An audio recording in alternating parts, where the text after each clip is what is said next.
अस्सलामुअलैकुम, कैसे हैं आप? खैरियत से होंगे। अल्लाह सबको खुश रखे। ये देख रहे हैं मैं और हसन शाह साहब आज आए हुए हैं हडियारे में। ये दूसरी दफ़ा है, पहली दफ़ा आती है पीछे बड़की के साथ, पहली दफ़ा है। दूसरी दफ़ा जो है वो हडियारे की दफ़ा है। तो इस वक्त हमारे इधर कोई दोस्त थे गांव में, कनिए की उधर आए थे, तो उनके बड़े भाई फौत हो गए जिसके साले स्वाब के लिए आए हुए थे। तो अब मैंने और हसन भाई ने सोचा कि इस इलाके के बारे में थोड़ा सा आपको बताएँ।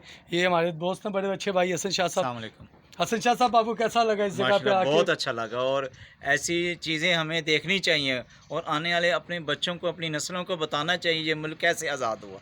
हाँ, ये देखें, हुँ। ये हसन साहब आप देख रहे हैं, ये जी। 1965 के ज़माने की जो जंग हुई थी, ये ये वो मोर्चा है। ये मोर्चे हैं। दिखाएं ज़रा इनको ज़रा ये लोगों को। देखें ये मोर्चे बने हुए हैं और देखें ये 1965 की जंग में ऐसे मोर्चे बनाए जाते थे कि सिर्फ अपनी फ़ौज को सपोर्ट के लिए।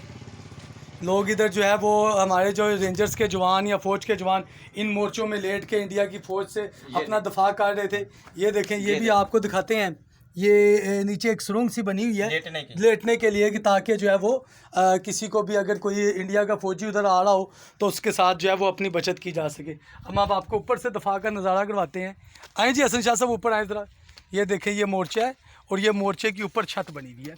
ये देखें, ये मोर्चे के दरमियान में सांस लेने के लिए जगह, ये खड़े होने ताकि के लिए राइफल जगह बड़ा निकाल के इधर से चला ये सके। देखें, ये आपको नज़र आ रही होगी। इसके बाद ये देखिए, हम ऊपर से आपको दिखाते हैं, ऊपर से नज़ारा करवाते हैं। इस मुल्क को बहुत जज्बे के साथ हाँ। आज़ाद किया गया और बहुत कुर्बानियों के बाद ये मुल्क आज़ाद हुआ है और हमें फ़ख्र करना चाहिए अपनी फ़ौज पर, अपने जवानों पर, जिन्होंने अपनी ज़िंदगी और जानों की ना परवाह किए हुए इस मुल्क को आज़ाद किया।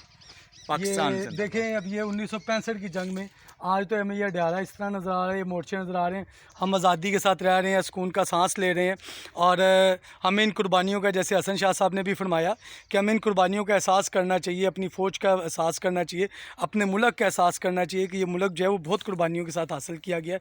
ये देखें कितनी ख़तरनाक जगह होगी जिस वक्त इधर सन 65 या 1971 की लड़ाइयाँ हुई हैं और उधर जंगों के बाद जो है कितनी मुश्किल हुआ होगा फ़ौजियों को अपने मुल्क का दफा करना। इतनी इतनी सी छोटी सी जगह के ऊपर लेट के उन्होंने अपना जो है अपने मुल्क के दफा के लिए अपनी जानों का नजराना पेश किया होगा। ये देखें, ये दफा, ये नीचे से ये एक नाला है जी, ये गंदा नाला है और ये इंडिया से आ रहा है। आए जी हसन शाह साहब, इस नाले का भी ज़रा नज़ारा करें। ये शेख साहब इंडिया से आ रहे हैं। जी सर, ये जो है नाला जो है ना, जी जी। ये आप देख रहे हैं, इंडिया से आ रहे ये नाला, ये इधर से आपको नज़र आ रहा होगा, ये गंदा नाला है, ये इंडिया से आ रहा है। ये इंडिया का पानी, जिस तरह के BRB नहर इंडिया से आ रही है, इस तरह से ये नाला जो है वो भी इंडिया से आ रहा है जी। और ये बड़ा ज़बरदस्त सी जगह है नाला और एक सरमोनियल सी प्लेस है। आगे ये आगे आप देखें, ये आगे जो है वो सारी फसलें हैं। फसलें से आगे वो एक गाँव आता है इसके आगे, जिसका नाम देवसानी है। देवसानी से अभी हम गुजर के आए। देवसानी से आगे जब हम जाएंगे तो कनिए की आता है, उधर के हमारे दोस्त हैं नंबरदार फ़ौजी करामत साहब, जिनके भाई की फौतगी के साले स्वाब के लिए हम गए थे। उसके आगे आ जाता है मशहूर ज़माना इलाका पडाना। उधर आज हम नहीं जा पाए क्योंकि आगे जिन दोस्तों के साथ हमने जाना था तो वो दोस्त मौजूद नहीं थे, जिस वजह से हम पढ़ाने नहीं जा। अगले दफ़ा इंशाल्लाह ताला हम आपको पढ़ाने का भी विज़िट करवाएंगे, पढ़ाने की कदीमी हवेली भी इंशाल्लाह दिखाएंगे, मैं और हसन शाह साहब। और जो पढ़ाना बॉर्डर जो है वो भी दिखाएंगे। पढ़ाना जो है वो एक बड़ा कदीमी सा बॉर्डर है और बड़ा मशहूर इलाका है। पढ़ाने का दरबार बड़ा मशहूर है, जहाँ मुसलमान भी और इंडिया के सिख भी दोनों आके जो है वो उधर अपना मत्था टेकते हैं, अपने लिए दुआएँ मांगते हैं। जिस तरह जिसकी भी जो भी मुरादें हैं वो उधर से मांगने के लिए आते हैं। तो इंशाल्लाह अगली दफ़ा हम पढ़ाने तक जाएंगे और वो भी इंशाल्लाह आपको ज़रूर दिखाएंगे, हम दोनों, मैं और हसन शाह साहब। हसन शाह साहब, आप मज़ीद कुछ फरमाएँ जी। अल्लाह ताला इस मुल्क को खुशियाँ देखनी हम लोगों को नसीब करे, इस मुल्क को आज़ादी जिस तरह हमें मिली है इस कुर्बानियों से, अल्लाह ताला उन सब को जन्नत फिरदौस में जगह दे। पाकिस्तान जिंदाबाद। और ख़ुसूसन जो है हमें भी एहसास होना चाहिए कि जो हमारे बुज़ुर्गों ने हमारे लिए कुर्बानियाँ दी, हमारे फ़ौजियों ने, हमारे जानने वालों ने या हमारे प्यारों ने, वो भी हमारे प्यारे थे फ़ौजी भी, जो इस मुल्क की आन के ऊपर, इस मुल्क की शान के ऊपर जो कुर्बान हो गए। हमें आज एहसास होना चाहिए इन जगहों के ऊपर आके, ख़ुसूसन हमें एहसास होता है कि कितना मुश्किल हुआ होगा जब 1965 की जंग में अपने मुल्क का दफा किया होगा हमारे फ़ौजियों ने। कहा जाता है इन इलाकों के आम लोग भी फ़ौजियों के साथ लड़े, वो उन्होंने भी शहादतें दी। कितना मुश्किल हुआ होगा 1965 1965 की जंग में अपने मुल्क की दफ़ा, अपनी मिट्टी की दफ़ा की हिफाजत के लिए ऐसे हालात में खड़े होना, अपने से 3 गुना बड़ी फ़ौज के ऊपर आके खड़े होना। हम आज दिन में आए तो हमें दिन में आते हुए ये इलाका बड़ा सुनसान लग रहा था कि यार ये सुनसान इलाका है, दिन के वक्त डर लगता है। अभी तो सहूलियात बहुत मैसर हैं, सड़कें बन गई हैं। 1965 या 1971 के ज़मानों का अगर हम अंदाज़ा करें तो क्या मुश्किल हालात होंगे उस वक्त। बहुत मुश्किल होंगे, बहुत मुश्किल। तो आज क्या हम सोचें, अपने गिरबानों में झांकें और ये सोचें कि क्या ये मुल्क इसीलिए हमारे बुज़ुर्गों ने कुर्बानियाँ दी, कायद-ए-आज़म ने इतनी मेहनत करके इस मुल्क को हासिल किया।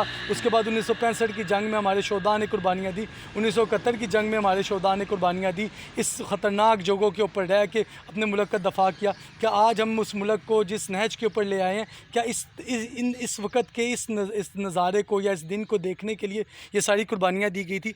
इसके ऊपर भी हमें बहुत सोचने की ज़रूरत है, खुसूसन हर फ़र्द को, ना सिर्फ सियासतदानों को, ना सिर्फ जर्नलों को, ना सिर्फ जर्नलों को, हम सबको, आवाम को भी, हम सबको मिलकर इस बारे में सोचने की ज़रूरत है।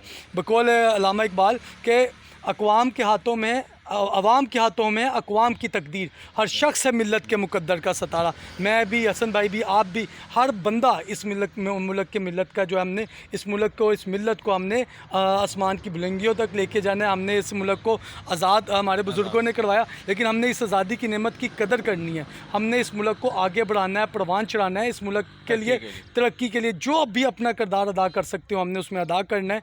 और ये आज हमें, जब हम इस तरह की सुनसान जगहों पर आते हैं, बॉर्डर इलाकों में आते हैं, हमें ख़ुद इस चीज़ का एहसास होता है कि क्या मुश्किल हालात रहे होंगे उस वक़्त, और इस मुल्क के लिए हमने क्या, हमारे बुज़ुर्गों ने कुर्बानियाँ दी होंगी। इंशाल्लाह अभी हम आज वापस जा रहे हैं, वापसी पे जाते हुए एक और हम व्लॉग बनाएंगे, मैं और हसन शाह साहब, जहाँ मेजर अजीज़ भट्टी साहब जहाँ शहीद हुए थे रहमतुल्लाह अलैह, हम उस जगह पर भी जाके एक व्लॉग बनाएंगे और वो उस जगह को भी आपको दिखाएँगे वापसी पे जाते हुए, बड़की में पहली दफ़ा के ऊपर, BRB के ऊपर, कि वो जगह भी कैसी है और उस जगह भी क्या कुर्बानियाँ दी गई होंगी, मेजर अजीज़ भट्टी की क्या कुर्बानियाँ थी उस वक़्त में, और वो भी कैसे सख्त हालात थे। हम इंशाल्लाह ताला आज एक और व्लॉग बनाएंगे और उसके अंदर जो है वो आपको मेजर अजीज़ भट्टी की जो जाए शहादत है उसका भी आपको, उसके बारे में भी आपको बताएंगे। ठीक है जी। ले जी, अपना आप तमाम लोगों से बड़ा बहुत मेहरबानी, हमारी वीडियोज़ को लाइक कीजिएगा, शेयर कीजिएगा, सब्सक्राइब कीजिएगा, और इंशाल्लाह हम अब कोशिश किया करेंगे जो भी नए इलाकों में जाया करें, मैं और हसन शाह साहब, तो उन इलाकों के बारे में आपको तफसील बताएं।